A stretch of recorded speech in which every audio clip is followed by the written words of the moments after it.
Muy buenos días, comenzamos nuestro repaso semanal a las noticias del Parlamento de Canarias.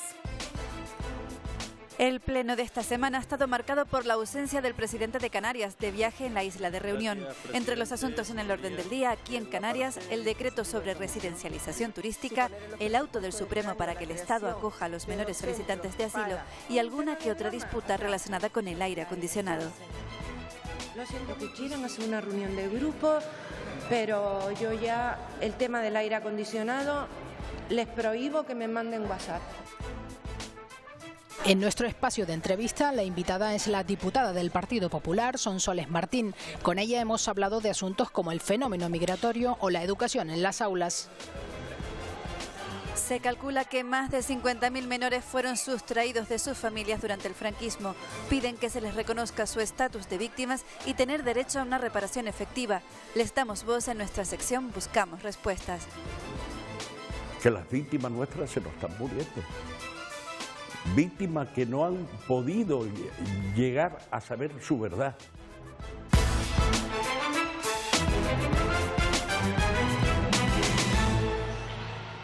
Esta vez la borrasca Olivier no impidió el desarrollo normal de la actividad parlamentaria. Comenzamos repasando algunos de los asuntos más destacados. El miércoles se cumplía el plazo dado por el Supremo para que el Estado asumiera la tutela de los menores solicitantes de asilo. Es una sentencia que supone un hito en la defensa de los derechos humanos, según distintas ONGs, pero que implica un arduo trabajo de las instituciones para garantizar los derechos de los menores. Sobre este asunto se ha hablado en el pleno de esta semana.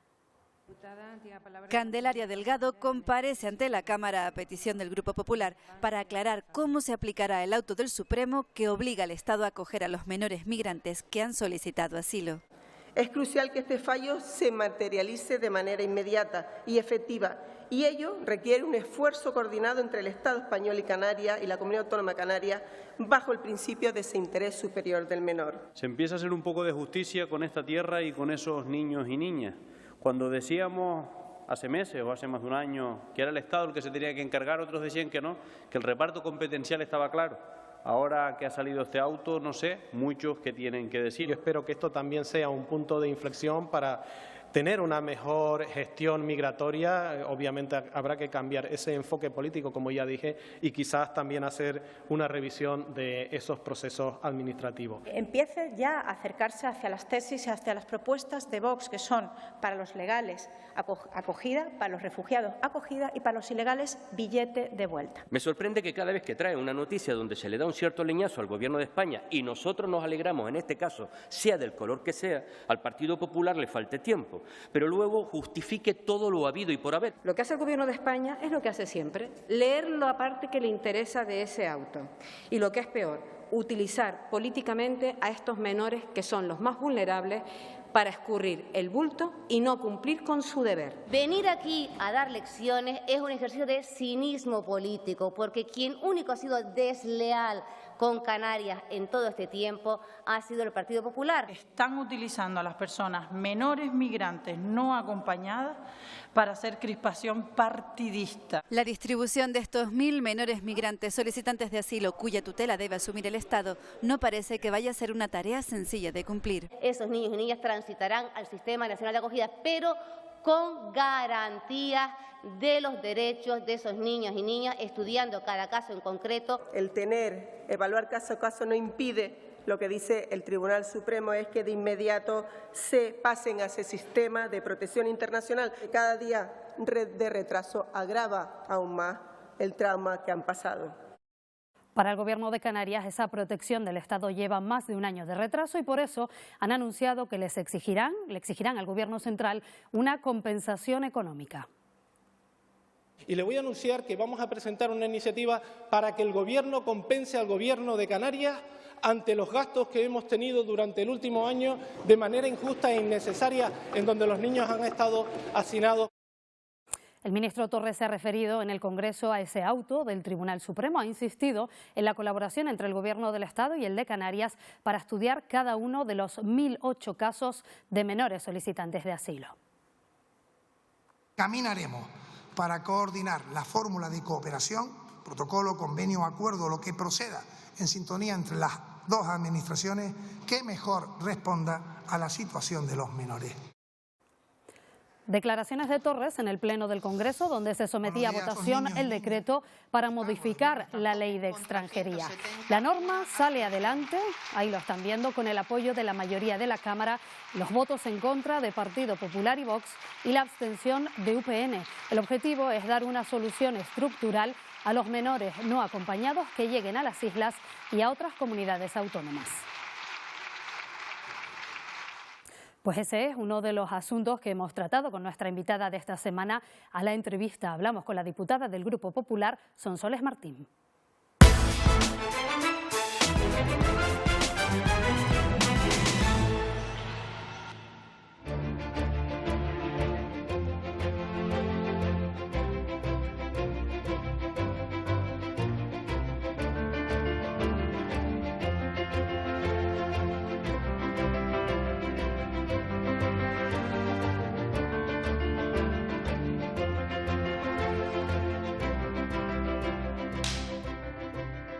Martín, bienvenida al Parlamento. Gracias por acompañarnos esta mañana. Muchas gracias a ustedes y gracias por invitarme. Bueno, ha sido una semana donde la migración ha estado en el centro del debate y es verdad que, aunque ha sido fundamentalmente en el Congreso de los Diputados, también aquí en el Parlamento se ha hablado de ello. Se ha llevado a votación ese decreto con el objetivo de dar una respuesta estructural a los menores migrantes que están en Canarias. ¿Comparte usted la postura de su partido en el Congreso, en las Cortes? La verdad es que la entiendo. Entiendo lo que se plantea ahí, entiendo la postura de mis compañeros. Es un tema que se ha debatido durante mucho tiempo, casi un año, y al fin y al cabo son las comunidades autónomas quienes van a asumir la decisión que ha tomado el Gobierno, y es evidente que eso tiene que ser consensuado, con ficha financiera. Es una responsabilidad muy grande y entiendo perfectamente lo que han planteado. Ustedes piden que el Gobierno sea quien asuma la tutela de esos menores que están en Canarias, pero el Estado dice que al ser niños y niñas, pues la competencia es de la comunidad autónoma.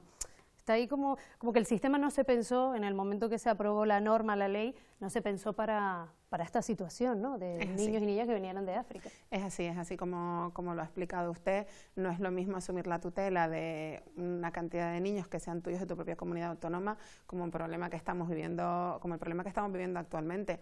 Y si el Estado asume esa tutela, pues ya hará un reparto equitativo por las comunidades autónomas y asume esa responsabilidad, que es un problema que sobrepasa las fronteras de Canarias, incluso las fronteras de nuestro país, y que es un problema que nos viene sobrevenido, que sufrimos en Canarias y que debemos abordar. Pero yo francamente creo que el Estado pues no ha estado a la altura de lo que le corresponde a un Estado con un problema como este. ¿Cree usted que esos recursos que han presentado algunas comunidades, como por ejemplo Madrid, van a llegar a término, van a de alguna forma al final a imposibilitar que ese decreto se ponga en marcha? Yo creo que el Partido Popular ha demostrado la solidaridad desde el minuto uno. Vino nuestro presidente aquí a Canarias con un documento donde todas las comunidades autónomas del Partido Popular pues estaban dispuestas a asumir responsabilidades, pero es evidente que eso tiene que ser con ficha financiera. No he visto en ningún momento a ninguna comunidad autónoma del Partido Popular que no haya sido solidaria, y yo entiendo que lo que se está haciendo ahora es un parche que además tiene un periodo de vigencia corto, va a durar un año, y dentro de un año vamos a estar en las mismas circunstancias, y esto se debe abordar de otra manera, con una solución a largo plazo, poniendo soluciones a lo que ocurre en los países de origen, porque evidentemente no lo vamos a solucionar con la firma o el cambio de un decreto que dura un año. Es decir, de alguna forma que el objetivo sea evitar que salgan de sus países, ¿no? Claro, eso es lo más importante, pero sobre todo porque se ponen en juego vidas humanas. Estamos hablando que desconocemos la cantidad de personas que fallecen intentando llegar a las costas canarias, y eso es muy duro de explicar, eso es muy duro de asumir, y todas las políticas, o muchas de las políticas, deben realizarse en los países de origen para que las personas que quieran salir lo hagan de manera legal, y sobre todo entendiendo que la gente busca un futuro mejor, que lo puedan desarrollar en sus países si así lo desean. Ha habido la coincidencia en el tiempo de que esta semana, el jueves fue ese debate en el Congreso, pero también el miércoles expiró el plazo para esos 10 días que daba el Tribunal Supremo para que el Estado se hiciera cargo de los 1.008 migrantes en concreto que solicitaban asilo, y el Estado dijo que se haría cargo de ellos. Pero claro, que habría que analizar caso a caso. En su opinión, ¿cómo se debería resolver este asunto? En concreto el de los solicitantes de asilo. Bueno, a mí me parece una vergüenza que sea Canarias quien haya tenido que presentar ese recurso para que el Estado asuma la tutela. Se ha tardado casi un año en que el tribunal pues dicte esa sentencia y que el Estado haya intentado poner un recurso que evidentemente por la presión que se ha hecho desde la Comunidad Autónoma de Canarias pues hayan tenido que retirar. El Estado tiene que hacerlo de manera inmediata. Todo el Tribunal Superior de Justicia, todo indica a que el Estado debe asumir la tutela de esos menores y lo deben hacer cuanto antes. De los que están solicitando asilo y de los que no, porque, pues como comentábamos antes, es un problema de carácter estatal, es un problema que supera las fronteras de nuestro país, es un problema que incluso Europa debe adoptar medidas inminentes para solucionarlo en los países de orígenes y bueno, todo lleva a que eso va a ocurrir y ahora se está haciendo tarde y mal. El vicepresidente del Gobierno, el presidente de su partido aquí en Canarias, el señor Domínguez, decía en el Pleno que se va a exigir al Estado una compensación económica por ese año en el que no se ha acogido a los menores solicitantes de asilo. ¿A través de qué vía, qué fórmula se va a seguir para exigirlo? Pues entiendo que primero pasará por el Pleno del Parlamento de Canarias, pero es evidente que siendo un problema del Estado debe financiarse y debe financiarlo el Estado. No pueden ser las Canarias y los canarios, que somos una comunidad solidaria, que lo venimos demostrando durante todo este año, quienes asumamos finalmente todo ese coste, porque somos los canarios porque estamos en medio de la ruta que ellos quieren cruzar. Si hubiera otras vías, pues serían otras comunidades autónomas. Todo esto que está en el debate político, al final en la calle, pues en ocasiones se vive de otra manera. Lo digo porque usted es docente, trabaja en secundaria, creo. ¿Ha vivido alguna situación relacionada con esa integración, en positivo o en negativo? No sé, ¿qué experiencia tiene usted de esa convivencia entre niños y niñas canarios y los que vienen de África? Pues mi experiencia es positiva, los niños son niños, tienen miradas de niños y no distinguen entre el color de piel. Y ciertamente yo he vivido muchas experiencias muy bonitas donde niños que han llegado al instituto donde yo daba clases sin saber nada de español se comunican perfectamente con el resto de sus compañeros. Y bueno, evidentemente la parte académica es muy difícil de resolver en 3, 4, 5 meses, pero la parte social, la parte de la amistad, la parte de la convivencia, los niños son todos iguales, ellos no entienden de colores, no entienden de razas, no entienden de diferencias económicas, los niños solo quieren estar mejor y es verdad que es una realidad dura la que se afronta porque al final empiezan a notar la separación de sus familias y muchas veces no entienden el por qué, porque yo creo que cuando sus familias se los plantean, pues bueno, todo el mundo tiene un momento de valentía y a lo mejor dicen que sí, pero hombre, cuando un menor, un niño, una niña se aleja de sus familias, de sus padres, de su entorno, pues vive en un momento muy complicado y yo sí creo que toda la comunidad educativa siempre está a la altura de lo que se les pide, al margen de otras discrepancias que pueden haber en el debate social. No se notan dentro del instituto. Si dejamos de lado la realidad de los menores migrantes y abrimos el abanico a todos los niños y niñas, la educación en Canarias, me gustaría abordar también este asunto. ¿Cuáles diría usted que son las principales preocupaciones relacionadas con la infancia y sobre todo desde el punto de vista educativo, ahora mismo? Bueno, yo creo que desde hace muchos años, y así lo he dicho muchas veces en el Pleno de este Parlamento, son muchos los diferentes partidos políticos que han trabajado para que la educación en Canarias pues mejore, con mayor éxito o menor éxito. Creo que el informe PISA revela que debemos seguir trabajando en la parte académica para no estar a la cola, pero yo creo que este gobierno se ha marcado un objetivo y un reto que desde mi punto de vista es necesario para la sociedad canaria y es la formación profesional dual. Yo creo que estábamos viviendo y vivimos un desajuste entre las necesidades del mercado laboral y las personas que necesitan un trabajo y eso debe solventarse. Y bueno, estamos viendo ejemplos donde se está trabajando de la mano con el sector empresarial, que al fin y al cabo es muchas veces el que, o casi siempre el que va a dar trabajo, salvo que tú te conviertas en autónoma para que eso deje de ocurrir. No tiene sentido que haya personas engordando las listas de empleo o buscando trabajo y que por otra parte no se encuentre mano de obra cualificada en estas islas. Pero esa implementación de la FP Dual está siendo efectiva, lo digo sobre todo por esas voces del profesorado de la comunidad educativa que le han puesto el pero, ¿no? Bueno, yo creo que parte de las reivindicaciones que hacen son razonables, porque es verdad que cuando uno empieza un proyecto, pues claro que te encuentras dificultades, pero una persona que empieza hoy en primero, un primer curso de un ciclo de formación profesional, los resultados no se van a ver hasta que termina. Pueden pasar 4 años, pueden pasar más, no se sabe. Entonces yo creo que ahí es donde vamos a poder valorar realmente si la formación profesional dual pues va a ser o está siendo efectiva. Yo creo que sí. Yo creo que sí porque porque las empresas están esperanzadas e ilusionadas en que van a encontrar esa mano de obra cualificada que necesitan para poder sacar adelante pues sus negocios, porque al fin y al cabo es lo que ellos quieren. Y yo entiendo las dificultades de poner un proyecto en marcha, además nosotros somos un territorio fraccionado y bueno, tengan en cuenta que es la primera vez que se hace un mapa insularizado de la formación profesional, que se van a desarrollar ciclos formativos en todas las islas de diferentes familias profesionales, y arrancar con todo eso cuesta, y todo lo que se inicia pues cuesta,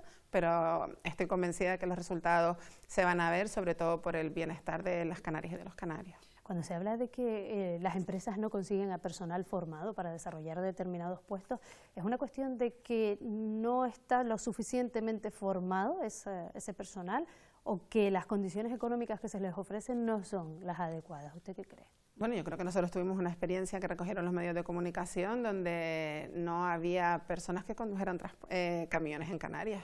¿Eso qué significa? Significa que como comunidad no hemos dado esa formación.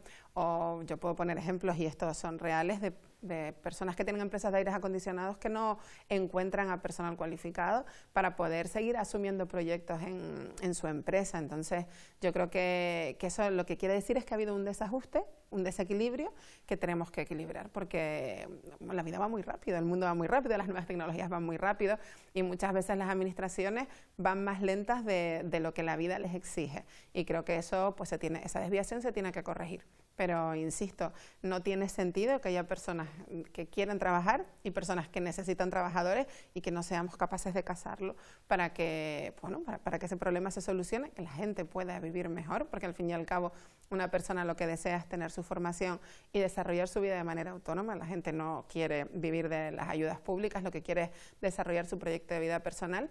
Y entiendo que una persona que tiene una empresa, pues evidentemente lo que quiere es poder seguir asumiendo proyectos y mejorando y creciendo como tal. Y también están las personas que deciden ser autónomas y que también salen muchas veces de esos ciclos de formación profesional que se inician, y al final, oye, pues deciden contratar a alguien más o no, y es su manera de vivir y es una opción tan válida como las demás. La Consejería de Economía precisamente le está dando un impulso al empleo autónomo, a apoyar a esas personas que quieren emprender su negocio.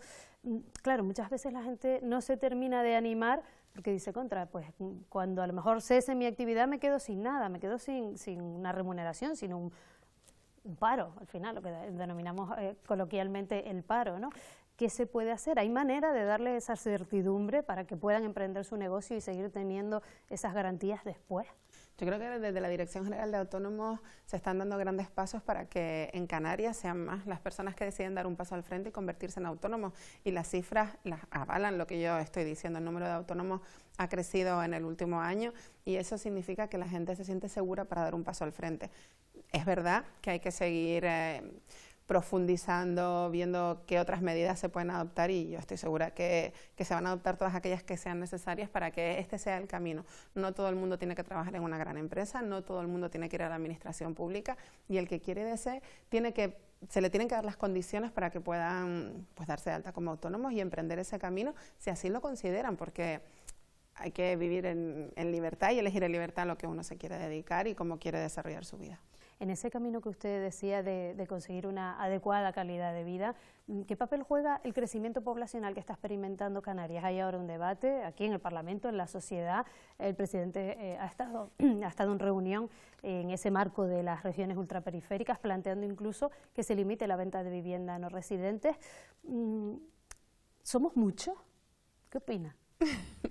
Esa es una pregunta difícil de contestar, porque yo tengo mi opinión personal y yo entiendo que no somos muchos y sí somos muchos. Es decir, nosotros somos el territorio que somos y debemos darle oportunidades a las personas que ya vivimos aquí, pero también debemos ser capaces de acoger a otras personas que quieran venir a establecerse. Yo creo que hay un flujo natural donde las personas pues van y vienen si les apetece, si quieren, no puede vivir aquí una temporada, marcharse o no, o quedarte aquí si tu familia, si tú has echado raíces en esta tierra y eres tan canaria como las personas que hemos nacido aquí. Entonces yo creo que se produce un flujo natural y creo que el análisis debe ser un poco más profundo. Esto no va de limito la residencia, no la limito, sino de si esta es una tierra de oportunidades o no para las personas que aquí estamos, y creo que ese es el objetivo, el reto que tenemos que plantearnos para que quienes quieran estar, estén, y quienes decidan, sean canarios o no, pues estar en otro sitio, establecer su vida en otro sitio, pues que también lo puedan hacer. ¿Y qué encaje tiene en todo esto el turismo? 18 millones de turistas el año pasado.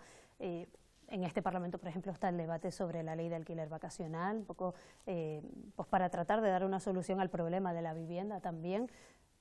¿Se debería limitar el número de turistas que llegan a las islas o establecer algún tipo de medida encaminada a eso? Bueno, yo creo que debemos cerrar los ojos y mirar hacia atrás 40 años y ver qué éramos nosotros sin la economía que nos genera el turismo en estas islas. Podemos cerrarlos, podemos mirar para atrás y podemos pensar si estamos mejor o estamos peor que antes. Yo creo que ahora estamos mejor. ¿Eso significa que todo pueda seguir así alegremente sin ningún tipo de regulación? Pues no, claro que no. Cuando las cosas se desbordan o cuando de alguna manera pues surgen y están sin regular, pues debe haber una regulación, pero con un debate profundo, coherente, donde todos los sectores de la sociedad canaria estén implicados y bueno, creo que es lo suficientemente serio porque nos jugamos mucho como para no resolverlo en una manifestación, en un debate de 5 minutos. Yo creo que es una cosa muy seria la que debemos debatir, porque volvemos a lo mismo, porque nos jugamos el futuro de nuestra tierra y creo que eso es muy importante. Bueno, pues con esa reflexión terminamos nuestra entrevista. Sonsoles Martín, gracias por habernos acompañado esta mañana. Muchas gracias a ustedes.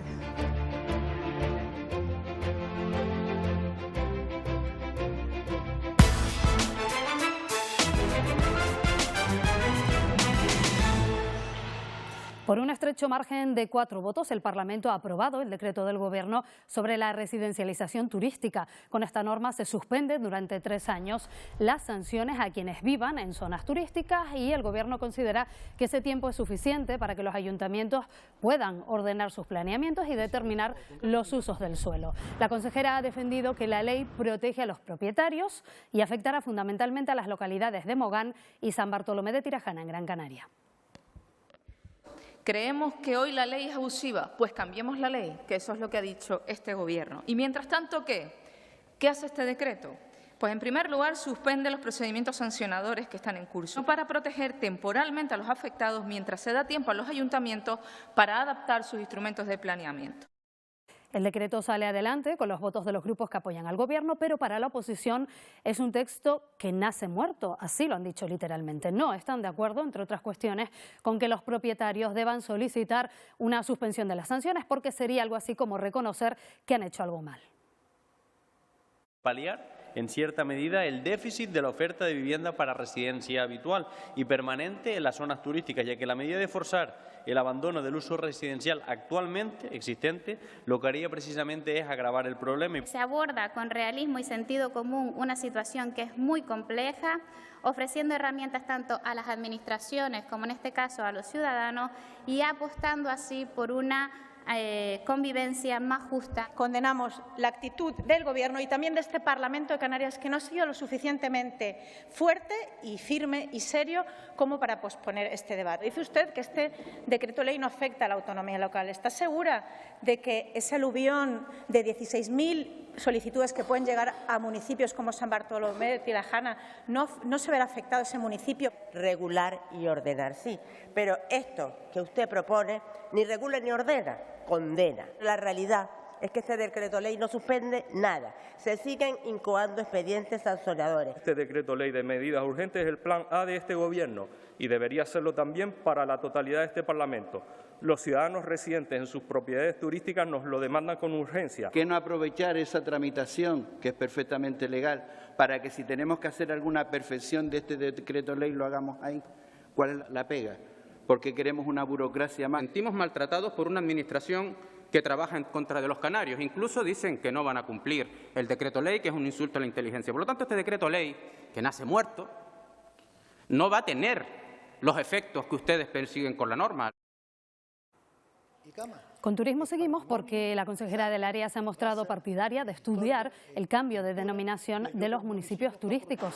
El diputado nacionalista, también alcalde de La Orotava, Francisco Linares, pedía que se modifique esa definición para que abarque también a localidades que acogen a millones de visitantes cada año, pero cuyos atractivos son, por ejemplo, el turismo rural o el cultural.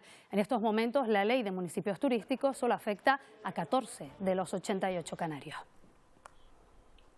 A las puertas de la Semana Santa, el alza de los precios de los hoteles ha hecho que muchos opten por quedarse en casa. Hoy, alojarnos en un establecimiento hotelero cuesta un 6,4% más que hace un año. En nuestra sección La Calle Opina, les hemos preguntado a ustedes cómo pasarán estos días.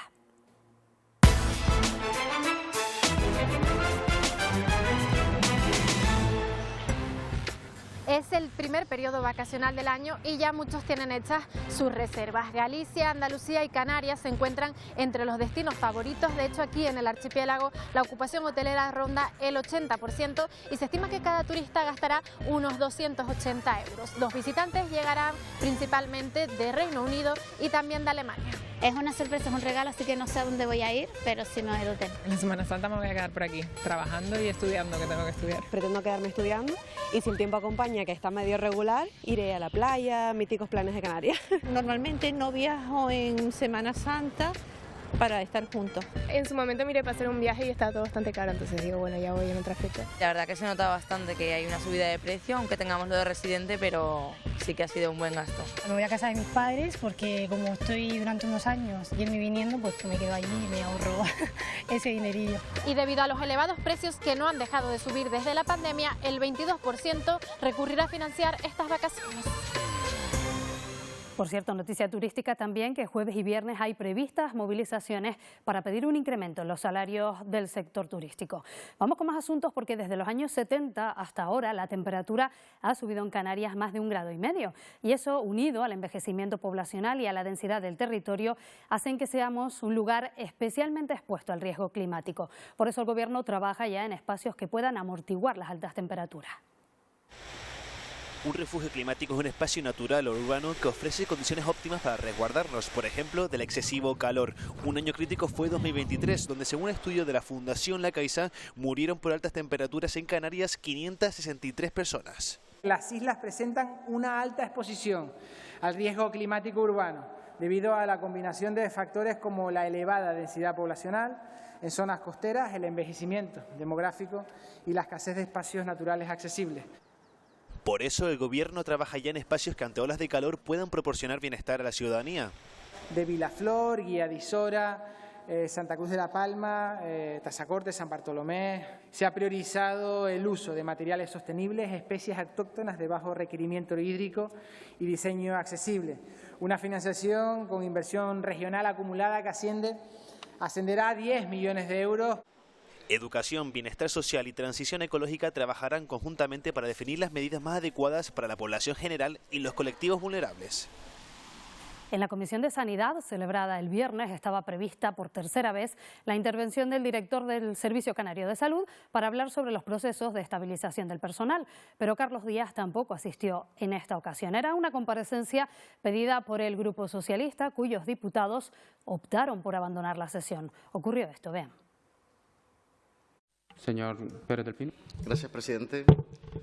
Hemos aplazado la comparecencia porque es la tercera vez que el señor director Señor se ausenta. presidente, esto no procede. Le quería decir, si han solicitado el aplazamiento, no procede reglamentariamente ninguna explicación ni ninguna manifestación. Bien, lo haremos por los trámites ordinarios. Muchas gracias. Tiene un tiempo de 5 minutos, señor Galván. Sí, buenos días, consejera. Nuestro grupo parlamentario tampoco entiende la incomparecencia de una persona a la que se llama por parte de este Parlamento.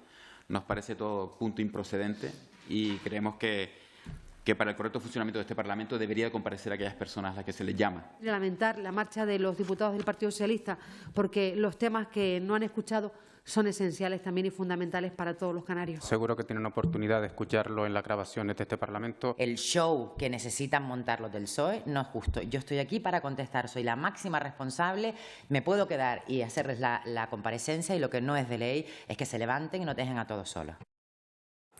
3.000 personas trabajan llevando las ambulancias y sus camillas en Canarias, pero han reivindicado que se les reconozca como técnicos. En ello ha estado de acuerdo el Parlamento, que por unanimidad solicita al Gobierno ese cambio de categoría profesional. Pues queda aprobada.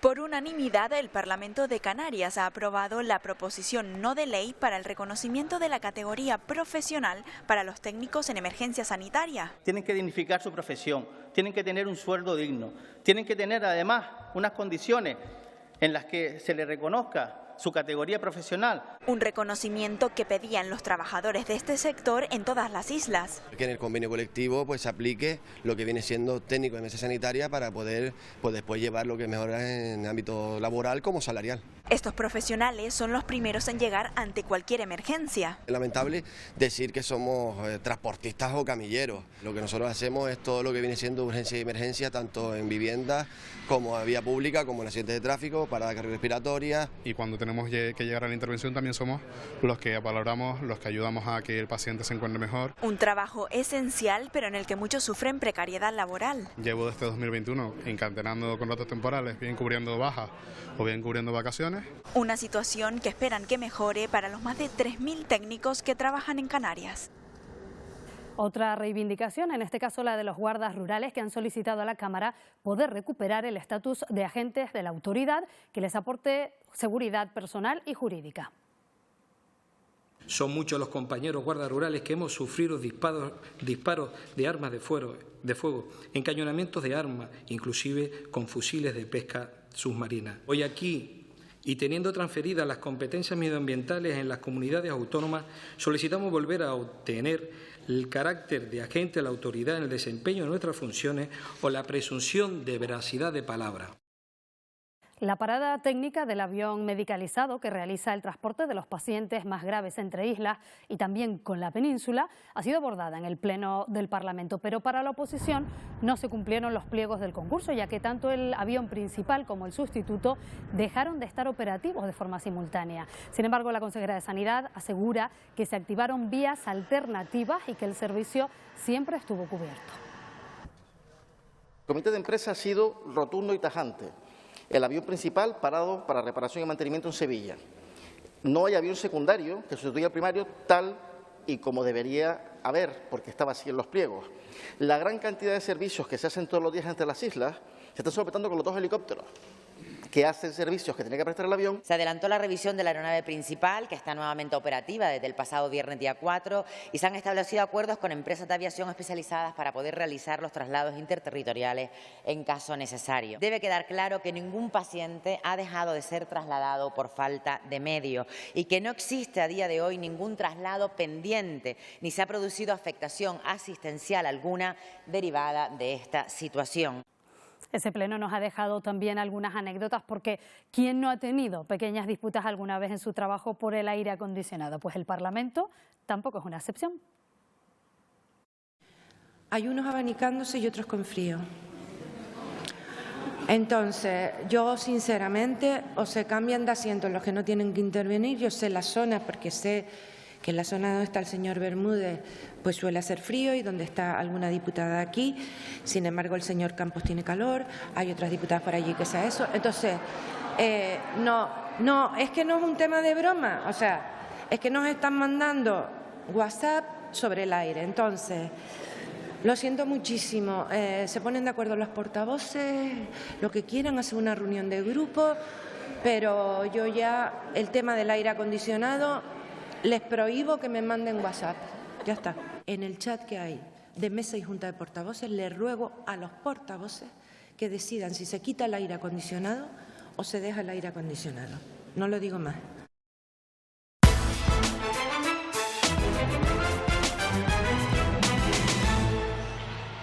El Parlamento acaba de dar luz verde a su segundo plan de igualdad para el periodo 2025-2029. El documento se basa en 7 ejes fundamentales orientados a garantizar la igualdad de oportunidades entre hombres y mujeres y aplicar la perspectiva de género en forma transversal en todas las áreas. Con este plan, la Cámara se compromete a formar y sensibilizar, fomentar la conciliación de la vida laboral y familiar o a desarrollar acciones de sensibilización contra la violencia de género. Canarias cuenta con un total de 428 símbolos franquistas, 225 en la provincia de Santa Cruz de Tenerife y 203 en la de Las Palmas, tal y como se recoge en la tercera y última fase del catálogo que la Universidad de La Laguna ha entregado al Gobierno. El Ejecutivo se ha comprometido a llevarlo a la Comisión Técnica este mismo mes y a elaborar una nueva estrategia de memoria histórica, además de prorrogar la actual. A pesar de la petición de los socialistas que han querido saber cuántos de esos elementos ya se han retirado, la consejera ha recordado que esa es una competencia municipal. Por la memoria, por lo que significa no solo la exhumación, que es importante, muy importante, pero también los símbolos franquistas, hay que retirarlos. En cuanto a la retirada de los símbolos franquistas, como usted bien sabe, son los ayuntamientos los que tienen que proceder a lo mismo y no tengo los datos actualizados, no los tenemos en la comisión. Celebraremos comisión en breve y, por lo tanto, pues no puedo transmitirle la información exacta. Sobre memoria hemos hablado en nuestra sección Buscamos Respuestas. Las familias de los menores sustraídos durante el franquismo y la transición piden una reparación efectiva. El 50 aniversario de la muerte del dictador Francisco Franco ha vuelto a traer a la actualidad informativa la memoria histórica y democrática. La guerra civil y el franquismo provocaron un silencio primero forzado durante la dictadura y luego pactado durante la transición, que ha comenzado a romperse en el siglo XXI. Todavía hay colectivos que siguen demandando atención y reparación, como es el caso de los menores robados. Han acudido hasta la ONU para reivindicar la visibilidad, reconocimiento y reparación que necesitan. Para hablar de todo ello, viene hoy al Parlamento en busca de respuestas Jorge Rodríguez. Jorge es presidente del colectivo Sin Identidad, que trabaja desde 2008 en el asesoramiento, acompañamiento y búsqueda de documentación de personas que sufrieron abandono forzado siendo menores durante la dictadura. En estos años han logrado más de 30 reencuentros familiares. Buenos días, Jorge. Bienvenido al Parlamento. Cuéntame, ¿cuáles son las demandas de las personas que pertenecen al colectivo de los menores robados? Estamos pidiendo, primero, que se nos reconozca como víctimas, y estamos tardando porque las víctimas que tenemos son víctimas de 60, 70, 80 años. Ya están reconocidos como víctimas del franquismo. Como saben, hay una doble regulación en esta materia de niños robados, una que es de la Comunidad Autónoma del Parlamento Canario, que es de 2019, en la que se regula para Canarias los menores robados, y luego tenemos la Ley de Memoria Democrática del año 22 del Gobierno de la Nación. Recoge derechos como son el derecho a la verdad, a la justicia y a la reparación, los accesos a los registros públicos para ver toda aquella información que considere necesario, derechos psicológicos, jurídicos y sociales, y también un reconocimiento simbólico. La Comisión Técnica de Niños Robados no tiene contenido, o no se ha querido hacer el contenido. No olvidar que la ley parte del 19 y todavía estamos en el punto cero. La ley es buena hacerla, pero ahora viene el que se cumpla la ley. La comisión está regulada en la ley del año 19, se llama Comisión Canaria por el Derecho a la Identidad. Nosotros nos reunimos continuamente. Es en el marco de esta comisión donde efectivamente se hacen propuestas, que las suele hacer el colectivo, nosotros a veces, y se van desarrollando, ejecutando estas competencias. Como eran chicos asilados en la casa cuna, hay delito continuado y fehaciente. Estas víctimas todas se han reunido, han hecho una propuesta al Gobierno de Canarias, basándonos siempre en la ley, y están por la contesta. Si estamos hablando de delitos, lógicamente nos movemos dentro del ámbito de la Administración de Justicia. Han presentado una denuncia ante la Fiscalía General. Eso tiene su curso. Nosotros, como Gobierno, como Administración, no podemos intervenir. Cualquier requerimiento, petición, solicitud, lo que sea, que nos haga la Fiscalía, pues nosotros, por supuesto, colaboraremos. Que las víctimas nuestras se nos están muriendo. Víctimas que no han podido llegar a saber su verdad. Estamos hablando de un reconocimiento como colectivo, ¿verdad? Víctimas del franquismo, niños robados, pero no hay un reconocimiento de personas concretas en Canarias, y probablemente este sea el gran problema. Y es el ministro de Justicia quien al final te dice si tú eres o no un niño robado. A partir de ahí, claro, ya serías con nombre y apellidos. Y el reconocimiento de la reparación. Muchos de ellos, tal día como hoy, son ambulantes están en precario. Las leyes que están regulando estas materias no recogen la indemnización económica directa. Muchas de las víctimas están noqueadas por circunstancias emocionales desde su nacimiento. Nosotros hicimos una propuesta de que se le hiciera salud mental y que se la atendiera un psiquiatra. Estamos intentando ver qué apoyo se les puede dar y ver si a través de esto se les puede identificar. Y digo, nosotros estamos totalmente abiertos y colaboradores a lo que nos están pidiendo. Cuantas acciones sean necesarias, lógicamente, para darle visibilidad al colectivo, para repararlos en el daño moral que han tenido y, lógicamente, para que la sociedad sea consciente de lo que existe y, por supuesto, no vuelvan a repetirse situaciones de ese tipo.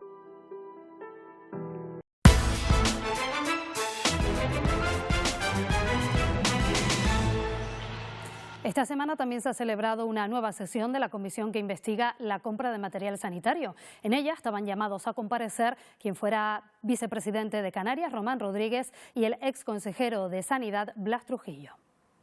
Blas Trujillo, consejero de Sanidad desde junio de 2020, se ha referido al contrato fallido de mascarillas defectuosas de la empresa RR7. Un contrato doloroso, dolorosísimo, pero que seguimos persiguiendo. ¿Cuándo se entera usted de esta contratación? Pues como nos enteramos todo el gobierno cuando lo publica Canarias 7.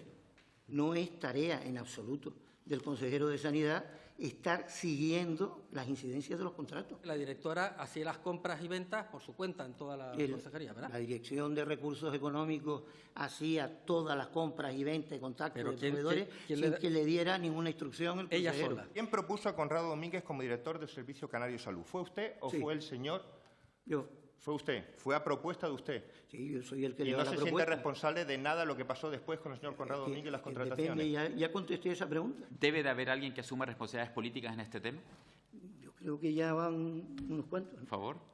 Las personas encargadas de los contratos no están ahora mismo al frente. Asegura Blas Trujillo que todas las administraciones se vieron afectadas en aquel momento de incertidumbre por material sanitario no apto, incluido el sector privado. En Canarias, por ejemplo, se hizo un pool entre el sector sanitario y el sociosanitario de en torno a 3 millones de euros de material que nunca les llegó. También respondió el ex vicepresidente del Gobierno, Román Rodríguez, a las preguntas de los diputados sobre el contrato de RR7. ¿Usted cree que se actuó bien, por ejemplo, adelantando el dinero a esta empresa? Un contrato claramente fallido, porque no se pudo dar marcha atrás porque se había entregado el dinero por adelantado por las circunstancias del momento, que me parece injusto evaluarla desde fuera 5 años después. El Parlamento trabaja en una nueva modificación de nuestro régimen económico y fiscal, se lo hemos contado, con el objetivo de adaptarlo a la nueva realidad de Canarias. Pero, ¿qué es el REF? Lo vemos en nuestro glosario. ¿Qué es el régimen económico y fiscal de Canarias? Canarias, por su acervo histórico y sus características singulares como la lejanía y la insularidad, cuenta con un régimen económico y fiscal diferenciado. Se basa en la libertad comercial de importación y exportación, en la no aplicación de monopolios y en una política fiscal diferenciada. Los recursos del REF no se computarán en los de la financiación autonómica. Y este solo podrá ser modificado previo informe del Parlamento Canario, que deberá ser aprobado por las 2/3 partes de sus miembros. Pues por esa comisión que trabaja para modificar el REF ha pasado esta semana la Asociación de Industriales de Canarias, ASINCA. Su presidente considera fundamental que la reforma que se haga permita dotar a este instrumento de dinamismo y seguridad jurídica. Ha incidido además en la importancia de la IEM para proteger la actividad industrial y ha propuesto una nueva deducción por adquisición de productos canarios. Incluir en la mejora del REF la creación de una deducción en la cuota del impuesto de sociedades por las adquisiciones de productos canarios para su venta en Canarias o para la elaboración de un producto en Canarias. El IEM ha tenido un efecto positivo en la industria canaria. Ha sido clave para el mantenimiento de una estructura de empresas industriales eficientes y competitivas, capaces de atender las demandas del mercado regional e incluso de desarrollar una incipiente actividad exportadora. Radio Televisión Canaria apuesta por la creación de nuevos formatos a través de canales como las redes sociales que puedan atraer a un público más joven. Es uno de los ejes en los que trabaja el ente público, que desde el pasado mes de febrero cuenta con una cátedra en la Universidad de La Laguna y próximamente prevé hacer lo mismo con la de Las Palmas de Gran Canaria. Impulsar la innovación en la creación de formatos, géneros y narrativas propias que enriquezcan la propuesta de valor Radio Televisión Canaria, mejorando su capacidad para alcanzar a públicos diversos y extender el alcance de su actividad. Estamos trabajando ahora en un informativo diario que queremos denominar algo así como TEN Express, en la plataforma TikTok y en el lanzamiento de podcast sobre temas de actualidad. Estos días, Astrid Pérez, en su condición de presidenta de los Parlamentos Regionales Europeos, ha participado en la conferencia sobre los desafíos de la Unión Europea y el marco financiero para el periodo 2028-2034. En el encuentro celebrado en Azores, Pérez alentó al trabajo común de las regiones ultraperiféricas de las RUP ante políticas económicas que tengan en cuenta a las regiones. Apeló al trabajo conjunto que contribuya, dijo, a la descentralización de las políticas europeas que no tienen en cuenta las singularidades de los territorios. Mi objetivo no es otro, sino dar visibilidad, pero también sensibilizar sobre los desafíos que afrontan las regiones ultraperiféricas en Europa. Señores, señoras, solo trabajando juntos lograremos que Europa no solo sea un espacio de prosperidad, sino también una comunidad donde la diversidad sea una fuente de fortaleza. Pues así terminamos, volvemos de nuevo el día 27 de abril, ese domingo, después de Semana Santa, y les deseamos que pasen ustedes unos felices días de descanso. Hasta pronto.